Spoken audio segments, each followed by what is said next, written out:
नमस्कार, grand news में आपका स्वागत है। मैं हूं इरशाद अली। आइए बढ़ते हैं खबरों की ओर। शौर्य दिवस के उपलक्ष्य में जिला बजरंग दल, आरएसएस, विश्व हिंदू परिषद के पदाधिकारियों के नेतृत्व में शौर्य यात्रा रैली कार्यक्रम आयोजित किया गया, जिसमें जिले भर के कार्यकर्ता बड़ी संख्या में उपस्थित रहे। कार्यक्रम की शुरुआत वाल्मीकि जी की प्रतिमा पर माल्यार्पण से हुई, जिसके माध्यम से समाज में समभाव, जात पात से ऊपर उठकर एकता और समरसता का संदेश दिया गया। इस अवसर पर उपस्थित कार्यकर्ताओं ने हिंदू हिंदू भाई भाई का नारा लगाकर सामूहिक एकजुटता का जोर दिया। कार्यक्रम में विश्व हिंदू परिषद बजरंग दल के क्षेत्रीय संयोजक विश्ववर्धन भट्ट, प्रांत संयोजक शुभम नाग और जिला संयोजक गौरव धनकर सहित विश्व हिंदू परिषद जिला सुरक्षा संयोजक राजीव शर्मा के अलावा अन्य कार्यकर्ता भी शामिल हुए। आयोजकों का शौर्य यात्रा मनाने का उद्देश्य समाज को ऐतिहासिक घटनाओं की स्मृति दिलाते हुए सामाजिक जागरूकता और आपसी सहयोग को मजबूत करना है। इस बार यह दिवस वाल्मीकि जी की प्रतिमा के समक्ष माल्यार्पण कर समरसता के संदेश के साथ मनाया गया। बिलासपुर के लाल खदान स्थित होली क्रॉस स्कूल में एक विशेष कार्यक्रम आयोजित हुआ, जहां कृत्रिम बुद्धिमत्ता यानी एआई को लेकर बढ़ती संभावनाओं और चुनौतियों पर चर्चा की गई। दुनिया तेजी से बदल रही है और ऐसे में ज़रूरत है कि लोग समझें कि एआई आने वाले समय में कितना लाभदायक हो सकता है और कहां सावधानी बरतना ज़रूरी है। आज का दौर वह है जहां एआई हमारी सोच, हमारे काम और हमारे कल को नई दिशा देने की क्षमता तो रखता ही है, साथ ही खतरा भी पैदा कर रहा है। आज एआई हमारे जीवन को पहले से कहीं अधिक सुविधाजनक और तेज बना रहा है। डॉक्टरों को बीमारियों की पहचान में मदद मिल रही है, किसानों को मौसम की सही जानकारी मिल रही है और छात्र छात्राएं नई नई सीखने की तकनीकों का अनुभव कर रहे हैं। दफ्तरों में काम आसान हुआ है और समय की बचत भी। कई पत्रकार अब चैट जीपीटी जैसे टूल का इस्तेमाल कर खबरें तैयार करने में लगे हैं। मशीनें अब हमारी भाषा समझने लगी है, हमारी पसंद पहचानने लगी है और मुश्किल सवालों के कुछ ही सेकंड में जवाब दे देती है। आने वाले समय में एआई मानव का सहयात्री बनकर न सिर्फ जानकारी देगा, बल्कि हमारी रचनात्मकता और विकास को भी नई उड़ान देगा। लेकिन तकनीक के साथ चुनौती भी तेजी से बढ़ रही है। अगर हर सवाल का जवाब लोग सिर्फ एआई से लेने लगे तो इंसानी सोचने समझने की क्षमता प्रभावित हो सकती है। नौकरी, सुरक्षा और निजी डेटा जैसे मुद्दे गंभीर चिंता पैदा करते हैं। गलत हाथों में एआई का इस्तेमाल नुकसान पहुंचाने की ताकत रखता है। डॉक्टर सीवी रमन विश्वविद्यालय कुल सचिव अरविंद कुमार तिवारी ने कहा कि एआई तभी मददगार है जब इसका उपयोग रचनात्मकता बढ़ाने के लिए किया जाए।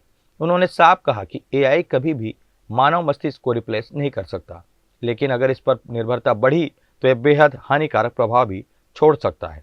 देखिए, जब से विज्ञान आया है तब से यही डिबेट रहा है कि वो हमको रिप्लेस कर देगा, परंतु ये धरती ऐसी है कि यहाँ पर मानव मस्तिष्क को रिप्लेस नहीं किया जा सकता। एआई भी उनमें से एक है।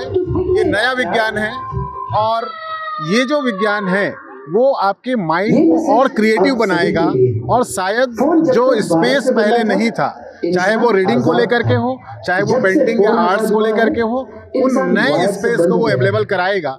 पर सवाल ये है कि हम इसको ले कैसे रहें। अगर हम इस पर डिपेंड हुए तब तो हम नुकसान में रहेंगे, पर अगर हमने इसको अपने क्रिएटिव टूल्स के रूप में यूज़ किया तो शायद हम बेहतर क्रिएटर बन पाएंगे और एक नया समाज जाएगा। निश्चित रूप से होली क्रॉस स्कूल का ये प्रयास सराहनीय है। अंतर्राष्ट्रीय खिलाड़ी और 13 मेडल विजेता रोहन शाह ने कहा कि हर बच्चे में प्रतिभा होती है और माता पिता व स्कूल की भूमिका उसे पहचानने में अहम है। उन्होंने कहा कि एआई इंसान को बेहतर भी बना सकता है और जीवन को बर्बाद भी। यह इस बात पर निर्भर करता है कि इसका उपयोग कैसे किया जा रहा है। वहीं सिस्टर क्लेरिटा डिमेलो ने बताया कि आने वाले समय में एआई का होने वाला है, इसलिए समाज को यह समझना होगा कि यह तकनीकी कहाँ फ़ायदा पहुँचाएगी और कहाँ खतरा पैदा कर सकती है। इसी सोच के साथ यह कार्यक्रम आयोजित किया गया ताकि लोग एआई का जिम्मेदारी और समझदारी से उपयोग कर सकें। यहाँ एक एनुअल फंक्शन हो रही है जहाँ पे बच्चों को एक एआई के ऊपर आज बात कर रहे हैं, क्योंकि एक एआई हर साल एक नया टेक्नोलॉजी इंट्रोड्यूस होता है। अभी जो ट्रेंडिंग है एआई है, इसका उपयोग सही तरीके से यूज़ भी किया जा सकता है। वही आज मैसेज स्कूल से आ रहा है कि इसका दुरुपयोग कैसे होता है और इसका उपयोग कैसे तरीके से किया जा सकता है। और मैं लोगों को मैं ही मैसेज देना चाहूँगा, आज मैं बच्चों को भी वही मैसेज देने आया हूँ कि लाइफ में हर एक व्यक्ति चैंपियन होता है और अपने आप को निखारना आना चाहिए। आज जितने भी पेरेंट्स हैं उनको एक संदेश देने आया हूँ मैं कि हर एक बच्चे में टैलेंट होती है, उस टैलेंट को खोजें, उनको आगे बढ़ाने की कोशिश करें, स्किल्स में डेवलप करने की कोशिश करें, बच्चा सक्सेसफुल जरूर होगा। 2 साल में एक बार हम लोग करते हैं। ये बच्चों का टैलेंट और एबिलिटीज़ को दर्शाते हैं और उनका क्रिएटिविटी को। और अभी इस बार हम लोगों ने आर्टिफिशियल इंटेलिजेंस का एक i4 2K25 का हम लोगों ने थीम लिया है। उसके एक ही आजकल के ज़माने में आर्टिफिशियल इंटेलिजेंस के बारे में बहुत बोला जा रहा है, उसका मेरिट्स और डीमेरिट्स भी है। तो इस मामले को इसको देखकर हम लोगों ने एक i4 का थीम लिए हैं और बच्चों ने पेरेंट्स लोगों को बहुत ही शानदार रूप से अवेयरनेस लाया है साइबर क्राइम का और मोबाइल यूज़ का। होली क्रॉस स्कूल लाल खदान का यह कार्यक्रम देर रात तक चला, जिसमें बड़ी संख्या में पालक, स्कूल प्रबंधन के अलावा आमंत्रित अतिथिगण मौजूद रहे। कैमरामैन राकेश मिश्रा के साथ पिंटू दुबे की रिपोर्ट। बिलासपुर में आवारा कुत्तों को भोजन देने को लेकर बड़ी पहल हुई है। सुप्रीम कोर्ट की गाइडलाइन के बाद नगर निगम बिलासपुर ने राजेंद्र नगर चौक के पास इसके लिए एक तय स्थान बना दिया है। मुख्य सड़क पर बोर्ड लगाकर ये बताया गया कि कुत्तों को खाना यहीं दिया जाए। निगम का ये सराहनीय कदम है, लेकिन इसी पहल में एक बड़ी कमी भी रह गई है जो अब चर्चा का विषय बनी हुई है। नगर निगम ने तो जगह तय कर दी, लेकिन वह भोजन रखने के लिए किसी भी तरह के टब या बर्तन की व्यवस्था नहीं की है। ऐसे में पशु प्रेमियों को मजबूरी में खाना सीधे सड़क पर ही रखना पड़ेगा। इससे सड़क पर गंदगी फैलने का खतरा बढ़ जाएगा और आसपास के लोगों को परेशानी हो सकती है। सुप्रीम कोर्ट के निर्देशों का उद्देश्य था कि वह आवासीय इलाकों में तनाव न बढ़े और कुत्तों को सुरक्षित निर्धारित स्थान पर भोजन मिल सके, लेकिन बिना टब या कंटेनर के यह व्यवस्था अधूरी साबित हो रही है। लोगों ने इसी पर कहा कि निगम ने जगह तय कर अच्छा कदम उठाया है, लेकिन आधी अधूरी व्यवस्था से समस्या खत्म नहीं होगी। जब टब नहीं होंगे तो खाना सड़क पर बिखरेगा ही। उन्होंने कहा कि भोजन देने के लिए स्थायी कंटेनर लगाए जाए ताकि भोजन एक ही जगह रहे और सफाई बनी रहे। जो लिखाया गया है वो अच्छा तो है, पर कुत्तों के लिए कुछ व्यवस्था रखना चाहिए कि कुछ जिसमें वो उसमें खाना डाल सके तो कुत्ते उसमें खा सके। अगर वैसा ऐसे ही डाल देंगे तो गंदगी होगा, तो उसके लिए कुछ व्यवस्था करना चाहिए, रखना चाहिए वहाँ कुछ, ताकि गंदगी भी ना फैले और लोग उस डस्टबिन या जो भी है उसमें डालें। कुछ बाकेट रख देते हैं ताकि अपना कूड़ा कचरा वो गंदगी ना फैले और जो भी है पब्लिक यहाँ से आने जाने वाले उसी पे ही डाले। इससे गंदगी भी नहीं होगी, साफ सफाई अपना बने रहेगा। स्वच्छ भारत उत्तर न जो रहता सफाई अपनी चलाने चाहिए। जगह निर्धारित करना अच्छी पहल है, लेकिन व्यवस्था पूरी तब मानी जाएगी जब वहां साफ सफाई की पुख्ता सुविधा भी हो। पशु प्रेमियों की यह मांग है कि निगम बोर्ड के साथ साथ एक टिकाऊ टब भी लगाए ताकि मानवीयता और स्वच्छता दोनों का संतुलन बना रहे। कैमरामैन गोलू कश्यप के साथ भारतेंदु कौशिक की रिपोर्ट। बिलासपुर के सकरी थाना क्षेत्र में सोमवार सुबह एक दर्दनाक घटना सामने आई, जहां LCIT पब्लिक स्कूल बोदरी में काम करने वाले प्रहलाद कुमार का शव संदिग्ध हालत में मिला। मिली जानकारी के अनुसार प्रहलाद सोन लोहरसी का रहने वाला था, जिसका शव शराब दुकान से करीब 50 मीटर दूर सड़क किनारे खून से लथपथ पाया गया। उनके गले में स्कूल का आई कार्ड लगा हुआ था, जिससे उसकी पहचान हो पाई। वहीं पास में उनकी बाइक भी खड़ी मिली। शरीर पर धारदार हथियार से हमला किए जाने के निशान मिले हैं, जिससे अंदाज़ा लगाया जा रहा है कि उनकी हत्या रविवार देर रात की गई होगी। घटना की सूचना मिलते ही पुलिस मौके पर पहुंची और शव को पोस्टमार्टम के लिए भेजकर मामले की जांच शुरू की। पुलिस आसपास के क्षेत्रों से जानकारी जुटाने, CCTV देखने और कॉल डिटेल खंगालने की तैयारी कर रही है ताकि आरोपियों का पता लगाया जा सके। बिलासपुर शहर के तिलक नगर में एक सार्वजनिक शौचालय लोगों की परेशानी का बड़ा कारण बन गया है। सुलभ की हालत इतनी जर्जर हो चुकी है कि लोग इसका इस्तेमाल करने से डर रहे हैं।